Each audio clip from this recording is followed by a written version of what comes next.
से हम यही मैसेज देना चाहते हैं कि 2002 से लेकर 2014 तक तकरीबन 11 साल मोदी जी ने गुजरात में क्या डेवलपमेंट की, बाढ़ आई गुजरात में कि उसको कैसे उन्होंने खड़ा किया है, और 2014 के बाद 2025 तक आज तक मोदी जी ने जो काम किए हैं वो हमने इस एग्ज़िबिशन में, फ़ोटो एग्ज़िबिशन में दर्शाया है।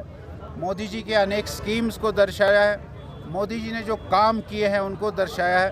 हमारी यही मैसेज है कि लोग आए, इसको देखें और मोदी जी के काम को देखकर उसकी सराहना करें कि मोदी जी ने जो काम किए हैं वो वास्तव में देश के लिए है, उनके लिए देश पहले है। ऐसा इस एग्ज़िबिशन से हम यही मैसेज देना चाहते हैं लोगों को कि वो एग्ज़िबिशन देखें और मोदी जी ने जो काम किए हैं उन कामों को सराहें।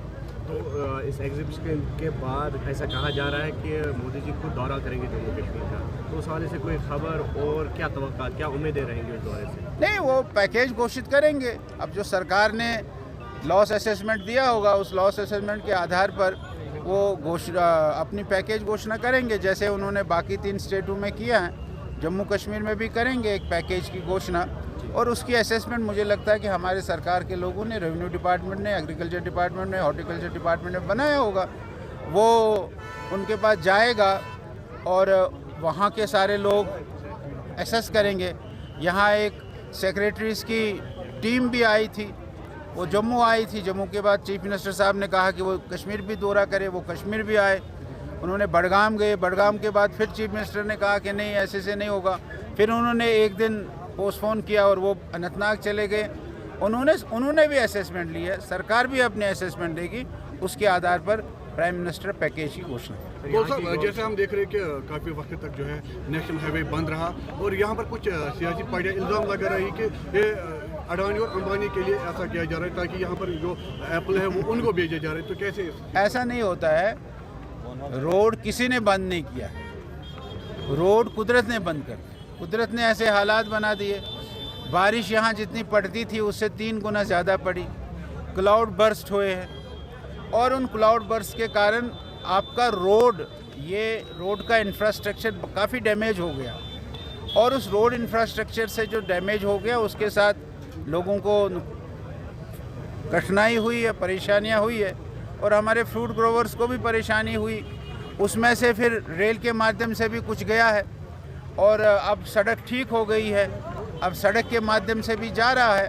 उनके नुकसान का असेसमेंट सरकार को करनी और सरकार उस असेसमेंट को करके उनको रिलीफ दे। सर, लास्ट में जानना चाहेंगे, ड्यूअल पावर ऑफ सिस्टम को लेकर काफ़ी जो है टिप्पणियाँ की जा रही है और दूसरी तरफ यूटी गवर्नमेंट जो है पावर्स का रोना रो रही है कि उनके पास पावर ऐसा नहीं है, उन्होंने कुछ करना नहीं है, वो रो रहे हैं।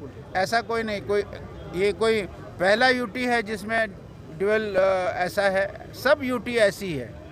और उस यूटी में भी चीफ मिनिस्टर बना है, चीफ मिनिस्टर का अपना काम है एक दूसरे पर आरोप और प्रत्यारोप लगाना, ये गलत बात है। तो साहब, जैसे यासीन मलिक की बात हो रही है कि पीडीपी ने नेशनल काउंसिल या सज्जाद गनी लो ने रहम की दरख्वास्त की है और साथ ही साथ ये भी कहा है कि कानून अपनी कार्रवाई करेगी। कानून ने जो करना है, अगर कानून में कोई रहम की बात होगी तो करे, अगर कानून में रहम की बात नहीं है, कानून रहम से चलता है तो करे। अगर कानून रहम से नहीं चलता है और कानूनी कार्रवाई जो होगी वो कानूनी कार्रवाई हमारे ऑनरेबल जजेस, हमारे ऑनरेबल सुप्रीम कोर्ट, हमारे ऑनरेबल हाई कोर्ट वो करे और कानून के हिसाब से जो फैसला होता है वो फैसला करे। मुझे नहीं लगता है कि ये बात जो है ये, हाँ, वो स्वयं प्रेसिडेंट ऑफ इंडिया को अपील करे कि मुझे मर्सी दे, वो अलग बात है, लेकिन ऐसी अभी बात हुई नहीं है कि कोई उनको सज़ा सुनाई गई है। लेकिन कानून को अपना काम करने दीजिए, हमारा यही कहना है।